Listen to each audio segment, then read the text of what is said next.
Hi everyone, it's Tom with the LEC preview of the first week of the LEC Summer Split playoffs. It's going to be a round 1 with 3 matches on the menu, 2 in the upper bracket and 1 in the lower bracket. So I'm going to go over them in chronological order and share my thoughts on what the matchups are going to be for us. The first match on the menu is Rogue versus Misfits. Rogue obviously finishing the Summer Split as first place and also first seed based on the points they also acquired in the Spring Split with their second place finish there. And they handpicked Misfits. Now, I think it makes a lot of sense picking Misfits. The other choice they had was G2 Esports. And given the upward trend G2 Esports had at the end of the split, I think Misfits is a pretty good pick because if I look at both of these teams, I think Rogue is the most consistent team, as I highlighted as well in an article, which I'll link below in the description of this video if you want to read more about my takes on what's at stake with these players for each of these teams. But for Rogue, just the most consistent team from the get-go, found their footing. I think in the beginning, Larson had a bit of a slump, obviously, where he just had poor games, but he picked up pretty quickly. I think in the second half of the split, he was one of the better mid laners in the LEC. If not the best, it's pretty arguable that in the second half he was the best one. So it's a team that's consistent, they're well-rounded. I do still think that one of their main issues is something that has become kind of a meme with Rogue Time, where they will drop off towards the mid game from minute 20 onwards, where they will acquire a big lead early on, then fall off. And I think this is something that actually can come to bite them as the playoffs progress. Now, I don't really think that against Misfits this is going to be a problem because this is a best of 5 scenario. And in best of 5s, the biggest difference for teams is that they have time to adapt, to throw some curveballs, to try something new, and to get a better feel of what the opponent is trying to bring to the table here. And I think that a team such as Rogue is going to be able to adapt much more to it than a team like Misfits. Now, in Rogue, if they perform at the level they were performing at towards the end of at their peak, I think they have a pretty good guess for, or like a pretty good ballot for best player in each position if they keep the overall level they had towards the end of the split. I think Odoamne is the best performing top laner. Inspired is by far the best jungler in the LEC at the moment. Larson has been very good as a mid laner. Hansama and Trimby have been very good as a bot laner. But I do think that something that Misfits can do is push back in that early game a bit, because that has been very important from them throughout the split, as it's been highlighted a few times in my videos right now. They get ahead in the early game through Resork and jungling, who's been having a fantastic split as well. And then that snowballs. Sometimes they play through the top lane, sometimes they play through jungle, through the mid lane, through Veteo.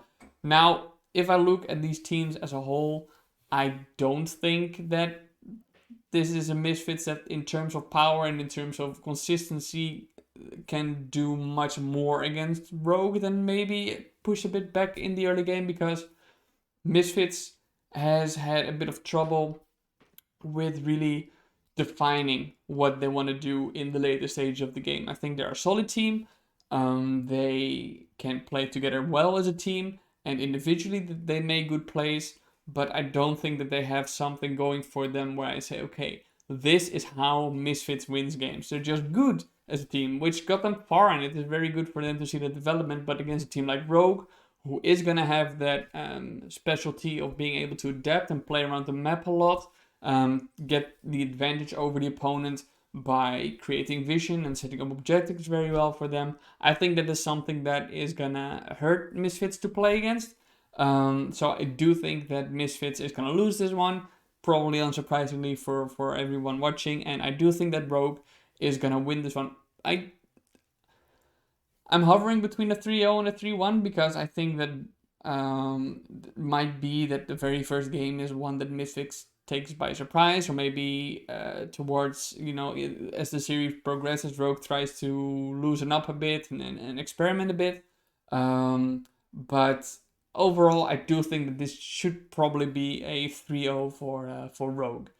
And then we go to Mad versus G2. Mad Lions obviously reigning champions. G2 the ones that were dethroned by Mad Lions. I think this is gonna be the closest game in the weekend, and I think that it can really go either way. I know that's very boring to say, but let's look at these teams individually. G2 had a rough start to the split.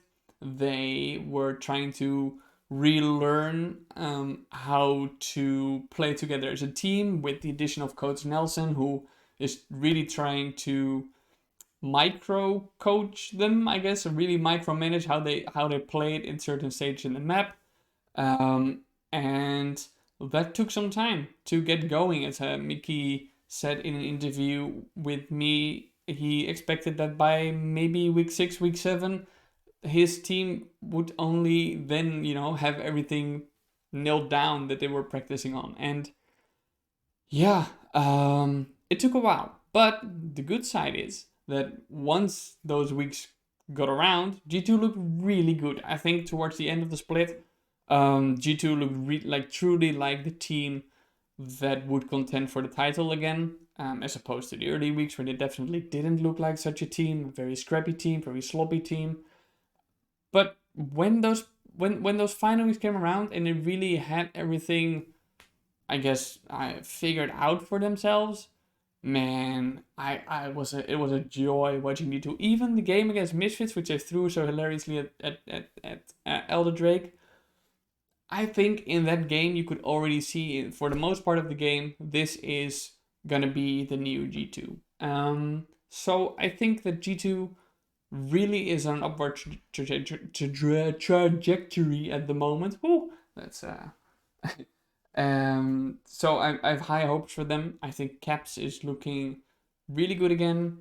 Wunder is maybe the one where I'm like, okay, I'm not sure if you have the actual carry potential for like a full best of 5, where like he's gonna need some help carrying the game. But all the other players, I think towards the end, played really good again. Mad Lions, their opponent, really need to pop off in the playoffs. Now, they obviously faced some difficult circumstances heading into the split, where they were quarantined, they were fatigued from MSI, which had just finished 2 weeks before the summer split started, so they had most of them had burned out when the split started. And then on top of that, they had to be in quarantine for a few weeks because they had a COVID case in their League of Legends staff. And this affected them. You could see it. You could see that the players weren't playing well. Humanoid stepped up massively in the early weeks. And then as the weeks progressed, more and more players started coming line here and there. Matt's biggest weakness is also in the top lane. Armut has been having a very bad split. Towards the end, he had a game or two where I was like, okay, this is Armut who can carry. This is the Armut that we want to see on the stage. But it's all going to come down if Mad Lions actually manages to pump the gas in the playoffs, much like they did previously in the spring split, where they popped off. They also had a very good meta read, which helped them a lot. And in best of 5, they're very much a team that profits from those. They also say, so this is going to be a real test to say, okay, if you have been having a pretty rough split in terms of how they play, obviously they finished shared second, I think, with 12 wins and 6 losses, which is still a very good record, but the way they got some of these wins wasn't very clean, and they probably should have lost more. So I think for Mad Lions, the real issue is going to be, okay, have they actually managed to get to the next practice level or something like that for these best of 5s, and especially against a team like G2, they're going to get punished very hard if they make any mistakes, if we look at the shape that G2 was in towards the end of the split. So I think this is going to be a very close one still, because both of these teams, for some reason, when they play against each other, they just grow closer to each other. And I think still it's going to be a 3-2 for G2. I actually think that G2 is maybe next to Rogue the favorites to win the entire split, given, as I've said a few times now, the trend they've been on. So it's going to be a close one. It's probably going to be the best one to watch as well, given how close it is, given what's at stake for both these teams, given the rivalry that's ongoing. So I'm definitely looking forward to it. And then we close off the weekend with Fnatic versus Vitality, elimination match in the bottom bracket.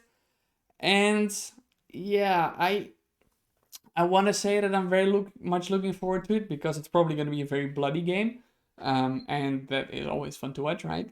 But for me, I'm not sure if I'm really gonna enjoy it from an analytical point of view because both of these teams have not been playing very clean League of Legends recently.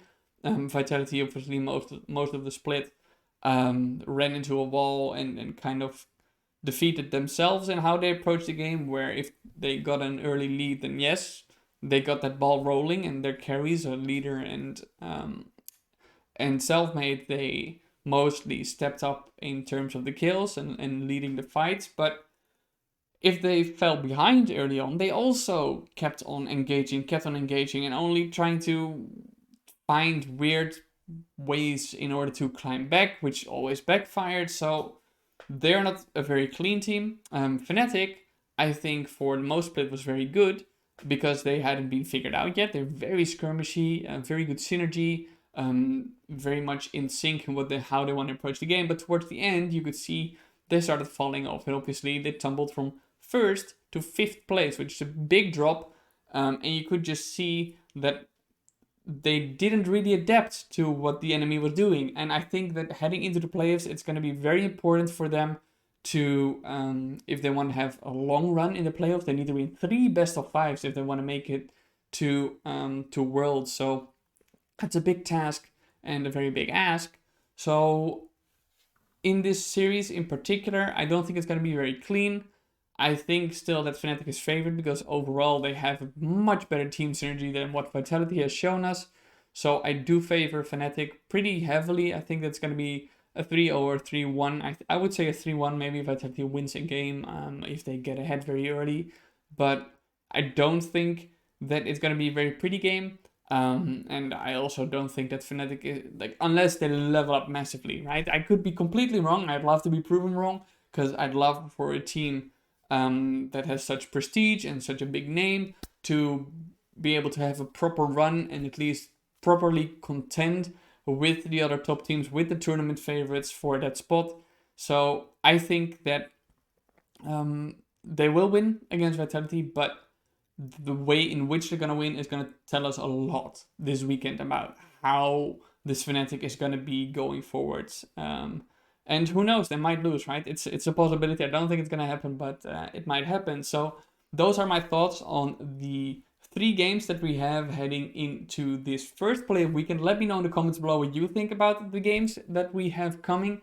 Let me know if you have any different predictions or any thoughts you want to share. If you like my content, don't forget to like and subscribe. I'm going to do interviews in the LEC studio this weekend. Yes, the doors are going to open again. I'm still in the Netherlands as of recording this video, but I'm going to travel back to Berlin to be there in the studio and have my microphone and interview players and coaches and who knows who else on site. So I'm very much looking forward to that. And yeah, don't forget to like and subscribe and stay tuned for more content.